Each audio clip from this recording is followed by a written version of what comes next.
Indus valley civilisation এইটো আমাৰ এটা important part Indus valley civilisation বা আমি কওঁ হাৰাপ্পান চিভিলাইজেশ্যন কিয় হাৰাপ্পান বুলি কওঁ কাৰণ হাৰাপ্পাত যিটো চিটি হয় সেইখনেই চবতকৈ প্ৰথম ডিস্কভাৰ হৈছিলে ঠিক আছে গতিকে Indus valley civilisation four earliest civilisation of the world বাকী এইখন কি বাৰু এখন হ'ল আমাৰ ইয়াত লিখি দিছোঁ মেছ'পটেমিয়া ঠিক আছে মেছ'পটেমিয়া কেইটা ৱৰ্ড এখন হ'ল আমাৰ ইজিপ্ট বা ইজিপ্চিয়ান চিভিলাইজেশ্যন আৰু এখন হ'ল আমাৰ চাইনিজ আৰু এখন আছে আমাৰ চুমেৰ এইখনক আমাৰ এলং উইথ হাৰাপ্পান 4 বা 5 এনচিয়েণ্ট চিভিলাইজেশ্যন বুলি কোৱা হয় যে ৱৰ্ল্ডত এইখনেই প্ৰথম আছিলে আমাৰ ঠিক আছে আৰু এইটো ইম্পৰ্টেণ্ট টাইম পিৰিয়ডটো 2500 to 750 BC মানে বিফৰ খ্ৰীষ্ট এতিয়া এইটো অলপ চেঞ্জ হ'ল কিন্তু আমি এইটোৱে পঢ়িম BC ঠিক আছে আৰু আগেইন ফিচাৰ্ছবোৰ চাম আমি কি আছে ইণ্ডাছ ভেলী চিভিলাইজেশ্যন এটা জানা চিষ্টেমেটিক টাউন প্লেনিং মানে ঘৰ যিখিনি বনাইছিলে IVCয়ে সেই সময়তে একদম চিষ্টেমেটিকেলি টাউন প্লেনিং কৰি বনাইছিলে গ্ৰিড চিষ্টেম মানে কি ঘৰবোৰ সিহঁতি পুৰা এনেকৈ কিছুমান লেন আছিলে বা এনেকুৱা কিছুমান আছিলে সিহঁতৰ চাব লেন্স কিছুমান আছিলে ইয়াতে সিহঁতি ঘৰ সাজে ধৰা এনেকুৱা পেটাৰ্ণত গ্ৰিড পেটাৰ্ণত আছিলে গোটেই বস্তুখিনি গতিকে সেইটোকে গ্ৰিড পেটাৰ্ণ এইবোৰ আহি যায় কেতিয়াবা বাৰ্ণ্ট ব্ৰিক্সটো ইউজ কৰিছিলে সেই তেতিয়াই এইবিলাক চব এটা ফিচাৰ্ছ মানে এই পইণ্টবোৰ মনত থকা ইম্পৰ্টেণ্ট ঠিক আছে ৱেল মেনেজ ড্ৰেইনেজ চিষ্টেম এটা সিহঁতৰ ভাল ড্ৰেইন চিষ্টেম এটা আছিলে তেনেকৈ চিটাডেল আচ্ছা এইটো কৈ আছোঁ বাৰু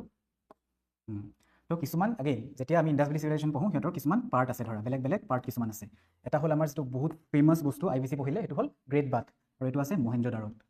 যেনেকৈ হাৰাপ্পা এখন চিটি IVC এটা বহুত ডাঙৰ এৰিয়া হয় ন তোমাৰ এইখন ইণ্ডিয়াৰ মেপটো এইখিনি পাকিস্তান হয় ইনফেক্ট এই পাকিস্তান আফগানিস্তানৰ পৰা আৰম্ভ কৰি এই গোটেই এৰিয়াটো IVC আছিলে ঠিক আছে গোটেই আমাৰ পাঞ্জাব হাৰিয়ানা এইখিনি গোটেইখিনি জম্মু এণ্ড কাশ্মীৰ মহাৰাষ্ট্ৰ এইখিনিলৈকে তোমাৰ মহাৰাষ্ট্ৰলৈকে বেছিকেলি আৰু ইফালে গৈ পেলাই তোমাৰ পাকিস্তান আফগানিস্তানলৈকে এই গোটেই পাৰ্টখিনি আমাৰ ইণ্ডাছ ভেলী চিভিলাইজেশ্যন আছে জিঅ'গ্ৰাফিকেলি যদি চাওঁ সেইকাৰণে গ্ৰেট বাথ মহেঞ্জোদাৰো বুলি যিখন চিটি আছে সেইখন গ্ৰেট বাথ বুলি এটা আছে মানে চুইমিং পুল বেছিকেলি আৰু সেইটোৰ সিহঁতৰ ৰিলিজিয়াছ বাথিং আছিলে মানে ৰিলিজিয়াছ বাথ কৰিবলৈ সিহঁতি চুইমিং পুলটো একদম পকাৰে বনোৱা এনেকুৱা নহয় যে বেয়াকৈ ধৰা গতিকে এটা আগেইন ইণ্ডাছ ভেলী চিভিলাইজেশ্যন এটা আৰ্বান ছেটেলমেণ্ট হয় লিখি থ'ব পৰা আৰ্বান কাৰণ আমি জানো যেতিয়া ইয়াৰ পিছৰ হিষ্ট্ৰীখিনি যেতিয়া পঢ়িম দেখিবা যে বাকীবিলাক চব ৰুৰেল হয় বেদিকৰ পৰা আৰম্ভ কৰি বাকী গোটেইখিনি আমাৰ ৰুৰেল হৈ যায় মানে সিহঁতি গাঁৱলীয়া জীৱন যান এইবিলাক দেখিবা আৰু কিন্তু মহেঞ্জোদাৰো বা আমাৰ IVCখন এখন আৰ্বান ছেটেলমেণ্ট আছিলে প্ৰত্যেকখনতে এখন চিটি আছিলে গ্ৰেট বাথ ক'লোঁ তেনেকৈ এটা গ্ৰেট গ্ৰেনাৰী আছিলে বা গ্ৰেনাৰী য'ত আমাৰ ধান চান এইবিলাক থয় আৰু এইটো আছিলে হাৰাপ্পাত এইটো আহি গ'ল টাউনবিলাক দুটা পাৰ্টত ডিভাইড কৰা হয় চিটাডেল আৰু লোৱাৰ পাৰ্ট চিটাডেলটো আপাৰ পাৰ্ট আৰু এটা থাকে লোৱাৰ পাৰ্ট এনেকুৱা কিয় কৰা হয় চিটাডেলটোত মানে তোমাৰ ৰুলিং ক্লাছটো থাকে এই চিটাডেলটোত লিখি ল'ব পাৰা ৰুলিং ক্লাছটো থাকে আৰু লোৱাৰ পাৰ্টটোত মানে নৰ্মেল কমন পিপলবিলাক থাকে কমন পিপলখিনি থাকে ঠিক আছে এই দুটাই মেইন পাৰ্ট হয় প্ৰত্যেকখন হাৰাপ্পান চিটিৰ IVCৰ যিখন চিটি হয় আৰু হাৰাপ্পা ৱাজ এইটো ডেফিনেটলি ক'ব নোৱাৰে কিন্তু এটা ক্লাছ অফ মাৰ্চেণ্টছে ৰুল কৰিছিলে কাৰণ হাৰাপ্পাৰ বস্তুবোৰ এতিয়ালৈকে ভালকৈ ওলোৱাই নাই এইখিনি এভিডেঞ্চ ইমান মানুহে পোৱাই নাই কিয় পোৱা নাই এইখিনি কৈ আছোঁ কিন্তু গতিকে এইখিনি মেইন পাৰ্ট মাৰ্চেণ্টছে ৰুল কৰিছিলে বুলি হিষ্টৰিয়ানছে ভাবি লৈছে আৰু মানে ঠিক আছে এইটো বৰ ইম্পৰ্টেণ্ট নালাগে ফ্লাডৰ সিহঁতৰ ডেঞ্জাৰ থাকে এইবিলাক important wheat barley rye peas sesame rice আৰু মাষ্টাৰ্ড এইবিলাকৰ খেতি সিহঁতি কৰিছিলে ঠিক আছে কটন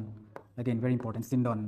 গ্ৰীকছে কটন যিটো সিহঁতৰ পৰা লৈছিলে সেইটোক চিণ্ডন বুলি কৈছিলে সেইটো সিন্ধ বুলি যিটো আছে ন পাকিস্তানত বা ইণ্ডাছকে সিন্ধ বুলি কয় ন গতিকে সেই বস্তুটো সিহঁতি চিণ্ডন বুলি কৈছিলে কাৰণ সিহঁতৰ পৰা সিহঁতি ট্ৰেড কৰিছিলে তাৰ মানে কি হ'ল IVCয়ে সেই যে কৈছিলোঁ চিভিলাইজেশ্যনকেইটা সেইবিলাকৰ লগত ইণ্টাৰনেশ্যনেল ট্ৰেডো কৰিছিলে মানে ইমান এডভান্সড আছিলে সিহঁতি এনিমেলবিলাক কি আছিলে চোৱা oxen sheep buffaloes goats pigs elephant dogs cats and camels কি নাই বাৰু এটা ইম্পৰ্টেণ্ট এনিমেল নাই আৰু সেইটোৱে এটা কুৱেশ্যন হয় হৰ্চ কাউ মানে অক্সেনে কাউৰ ধৰা গতিকে হৰ্চ এইটো কুৱেশ্যন হয় যে হৰ্চ IVCত নাই সেইটো সময়ত নাছিলে আৰু এভিডেঞ্চ তাৰ নাই গতিকে সেইটো এটা ইম্পৰ্টেণ্ট